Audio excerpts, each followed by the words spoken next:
Okay, mbalamusizaako mujebale obulamu bugamba ki kansubire muri bulungi amanya nze wasomaniro. Mbatumiddeko ne mbabuuzaako olunaku lwa leero Bebe Cool mu bukambwe obungi ennyo avuddeyo n'abako omurro gwakasukidde Bobi Wine. Bebe Cool jjukira avuddeyo n'alaalika n'agamba nti agenda kuddayo mu field addemu akube campaign ziri ziva omwange okuva Bobi Wine lwatagaaniddwa.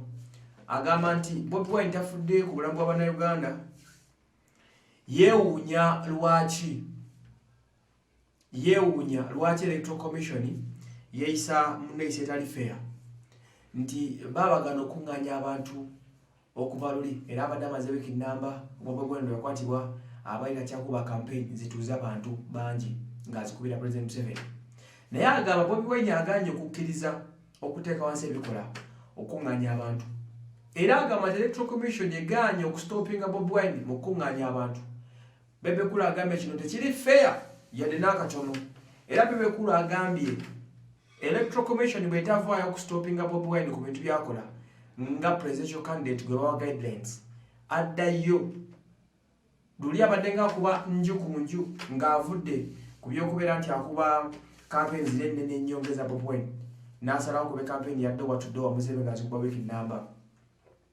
Agambye nti nedda my friend, olwa unfairness eri ku Electoral Commission agenda kuddayo addemu akube campaign ziri zennyini ng'azikubira candidate we President Museveni.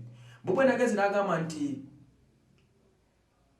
Bebe Cool agezi n'agamba nti Bobi Wine bakuŋŋaanya abantu ku rally zaabwe nga bakozesa advantage nti President Museveni okuba ye president tajja kuŋŋaanya abantu ku rally ze, nti balina enteekateeka baagala kulaga nsi nti opposition erina amaanyi, Museveni bamukyawa.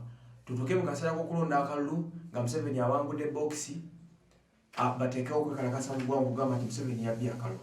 Kakati ne neebuuza ku ssaawa zino buli omu anenya Electoral Commission. Bobi Wine agamba Electoral Commission tetaddeewo level ground kuvuganyizaako bakuba batuyagasi n'ebirala. Bebe Cool yali mu kuwoza Electoral Commission eganye okustopinga Bobi Wine.